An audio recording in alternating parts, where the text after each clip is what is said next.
नमस्कार प्रिय भक्तगणों। आज हम श्रावण मास के पुत्रदा एकादशी व्रत के कथा का श्रवण करेंगे। इस कथा को सुनने और सुनाने मात्र से सभी पापों से मुक्ति मिलती है। तो प्रेम से बोलिए हरे कृष्णा राधे राधे। बहुत समय पहले की बात है। एक बार महाराज युधिष्ठिर ने पूछा, आपने कामिका एकादशी के व्रत का महात्म्य बताकर बड़ी कृपा की। आप मुझे यह बताइए कि श्रावण शुक्ल पक्ष की एकादशी का क्या नाम है और इसका क्या महत्व है, उसकी विधि क्या है और उसमें कौन से देवता का पूजन किया जाता है। भक्त वत्सल भगवान श्री कृष्ण बोले, हे राजन, इस एकादशी का नाम पुत्रदा एकादशी है। इसमें भी नारायण भगवान की पूजा की जाती है और इस चर और अचर संसार में पुत्रदा एकादशी के व्रत के समान दूसरा कोई व्रत नहीं है। इसके पुण्य से मनुष्य तपस्वी, विद्वान और लक्ष्मीवान होता है। इसकी मैं एक कथा कहता हूँ, सो तुम ध्यान पूर्वक सुनो। भद्रावती नामक नगरी में सुकेतु मान नाम का एक राजा राज्य करता था। उसकी कोई पुत्र नहीं था। उसकी स्त्री का नाम सव्या था। वह निपुत्री होने के कारण सदैव चिंतित रहा करती थी। राजा के पितर भी रो रो कर पिंड लिया करते थे और सोचा करते थे कि इसके बाद हमको कौन पिंड देगा। राजा को भाई, बांधव, धन, हाथी, घोड़े, राज्य और मंत्री, इन सब में किसी में भी संतोष नहीं था। वह सदैव यही विचार करता था कि मेरे मरने के बाद मुझको कौन पिंडदान करेगा। बिना पुत्र के पितरों और देवताओं का ऋण मैं कैसे चुका सकूंगा। जिस घर में पुत्र न हो उस घर में सदैव अंधेरा ही रहता है। इसलिए पुत्र उत्पत्ति के लिए प्रयत्न करना चाहिए। जिस मनुष्य ने पुत्र का मुख देखा है वह धन्य है। उसको इस लोक में यश और परलोक में शांति मिलती है, अर्थात उनके दोनों लोक सुधर जाते हैं। पूर्व जन्म के कर्म से ही इस जन्म में पुत्र, धन आदि प्राप्त होते हैं। राजा इसी प्रकार रात दिन चिंता में लगा रहता था। एक समय तो राजा ने अपने शरीर को त्याग देने का निश्चय किया, परंतु आत्मघात को महान पाप समझकर उसने ऐसा नहीं किया।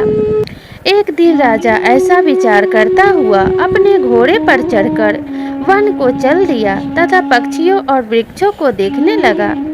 उसने देखा कि वन में मृग, व्याघ्र, सुअर, सिंह, बंदर, सर्प आदि सब भ्रमण कर रहे हैं। हाथी अपने बच्चों और हथिनियों के बीच घूम रहा है।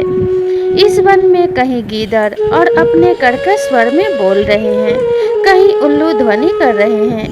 वन के दृश्यों को देखकर राजा सोच विचार में लग गया। इसी प्रकार आधा दिन बीत गया। वह सोचने लगा कि मैंने कई यज्ञ किए, ब्राह्मणों को स्वादिष्ट भोजन से तृप्त किया, फिर भी मुझको दुख प्राप्त हुआ, क्यों? यही विचार उसके मन में बार बार कौंध रहा था। राजा प्यास के मारे अत्यंत दुखी हो गया और पानी की तलाश में इधर उधर फिरने लगा। थोड़ी दूरी पर राजा ने एक सरोवर देखा। उस सरोवर में कमल खिले थे तथा सारस, हंस, मगरमच्छ आदि विहार कर रहे थे। उस सरोवर के चारों तरफ मुनियों के आश्रम बने हुए थे। उसी समय राजा के दाहिने अंग फड़कने लगे। राजा शुभ शगुन समझकर घोड़े से उतरकर मुनियों को दंडवत प्रणाम करने के बाद नीचे बैठ गया। राजा को देखकर मुनियों ने कहा, हे राजन, हम तुमसे अत्यंत प्रसन्न हैं। तुम्हारी क्या इच्छा है सो कहो।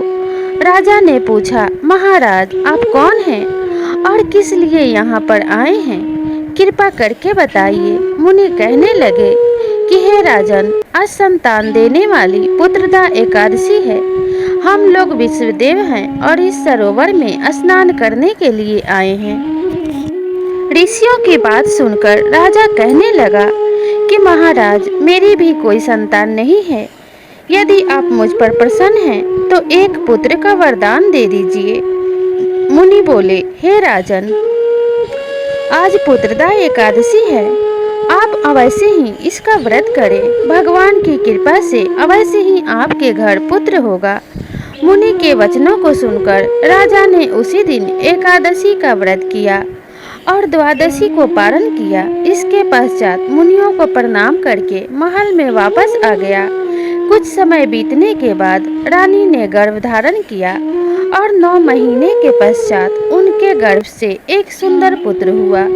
वह राजकुमार अत्यंत शूरवीर, यशस्वी और प्रजापालक हुआ।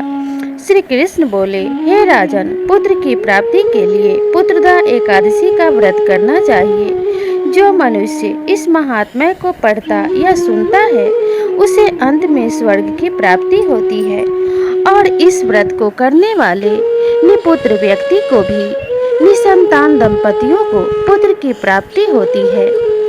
ऐसा माना जाता है कि जिनके घर में प्रजापालक, पिता का आज्ञा मानने वाला और सदाचारी पुत्र हो, उनका लोक और परलोक दोनों सुधर जाता है।